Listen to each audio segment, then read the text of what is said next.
First and foremost, I want to thank my personal tribe. I don't have a husband, so for those networkers out there.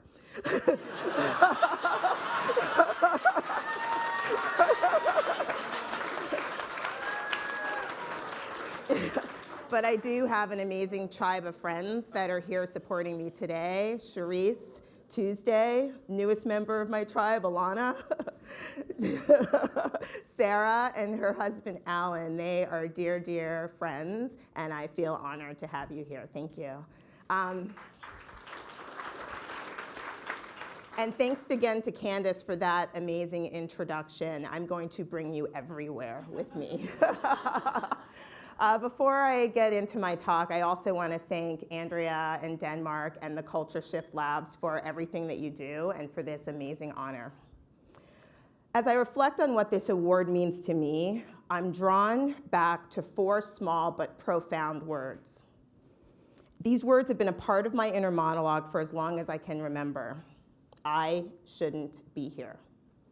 Fortunately, this sentiment isn't running through my inner monologue today. But this phrase has held a powerful impact on my life and journey for a really long time. I shouldn't be here. It's that little voice in the back of your head that you know you should ignore but pops up at exactly the wrong time. These thoughts started at an early age. I entered grade school. I was one of the only Black students besides my sister at a private school in New York City, being asked, "How did you hear about this school?" Or told, "I've never met a Black person before," or "You are so smart," always with a question mark. These questions and statements, made innocently, left an impression on me. They served as a daily reminder that I was different and that people somehow thought that I was less than. I shouldn't be here. The high school years brought me from New York City to central New Jersey, where I attended one of the best public high schools in the state. I remembered the joy of no longer being the only Black student in school, but realizing that I still didn't completely fit in.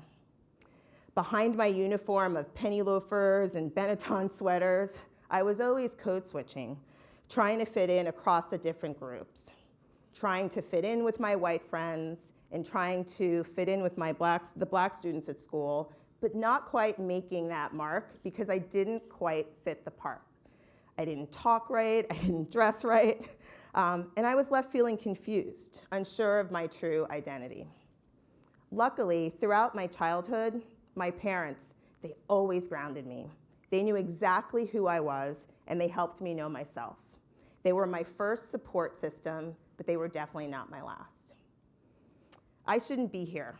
The college years took me to Williams College, where I was very much the minority, but where I met other Black students just like me. They were high achievers academically, well-spoken, raised in racially mixed environments, socioeconomically diverse, and all striving to be our best selves. This was very exciting. I had a great group of friends. However, new doubts started to creep in. Am I smart enough to be here? This is a lot harder than I thought it would be. Perhaps economics isn't the right major for me. I shouldn't be here. The post-college years, I landed in Chicago working for General Reinsurance, where I assessed companies, analyzed risk, and assigned a value to that risk. I loved that job. It allowed me to lean into my keen analytical sense, to take advantage of my love of relationship building, and to work with people that were as smart as they were personable. My first job gave me a huge dose of confidence, but at the same time, I kept running into those moments that made me question how much I belonged.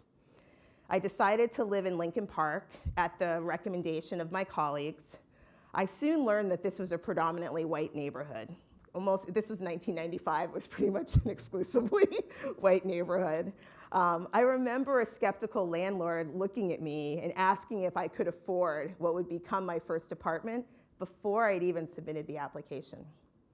And I'll never forget the cab driver. It was my parents' first trip to Chicago, and the cab driver, my parents got in the cab and gave the cab driver the address. And they're like, "You must be mistaken. There's no way your daughter lives in Lincoln Park."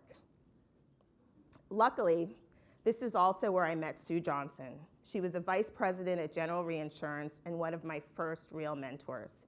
She showed me what a strong female leader looked like. She navigated a male-dominated industry with seeming ease and created room for others like me and other female leaders to rise under her leadership. I trusted her as she constantly pushed me to be my best self. I left Gen Re after 3 amazing years, excited to tackle my next new challenge, which was business school. And yet, when I arrived at Dartmouth, there they were waiting for me, those 4 little words, I shouldn't be here. I suffered a crisis of confidence in that first year. At the time, there were few students that looked like me. The doubts followed me, but I persevered. Upon graduation, I accepted a job at Digitas, an internet marketing company. I enjoyed an amazing 11-year run before I moved to Silicon Valley to work for eBay and then to Google. Those 4 little words were fading, but they were still there. Entering client meetings and having clients turn expectantly at the guy that worked for me, right? Worked for me, instead of me, and assuming that he was the leader of the meeting. Coworkers raising their eyes, impressed when I recounted my qualifications, often at their request, right? To validate my ability to lead the team. The sad part is that I started to believe the doubts that others had in me. I started to question my potential, even though the business results and the feedback from my team and my partners ran counter to this narrative. Tony Weissman, then the CEO of Digitas Chicago, he took me out of my box. He helped me go from a doer to a leader with confidence. When I landed at Google, these insecurities started to resurface. However, I had an amazing team, and it was their confidence in my leadership and in my contributions to the business that affirmed my value and helped me see my true worth. Fast forward to today. I'm happy to say that after over 20 years in the workforce, those 4 little words have almost disappeared.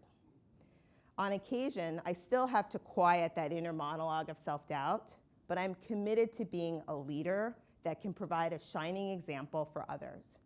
I work to build up, mentor, and affirm my friends, my colleagues, other women in the workforce, especially Black women, because they do belong here. We all belong here. I am proud to work for Stitch Fix, a company that gives people the validation that I've been looking for my whole life. Our business is based on the promise of embracing people for exactly who they are, embracing their uniqueness and providing them with a service that makes people feel seen and valued for exactly who they are. We know you are more than your age, your race, your size, your height, your weight, your income, your gender, your style preference, or your marital status. We know that it is the combination of all of those things that makes you special. And we strive to help you discover a product that delivers on the promise of we see you. We see you. We see the whole you. And we believe in your potential. My job is to help people see that, from each and every member of my team to the over 3 million active clients that we have in our portfolio. How lucky am I?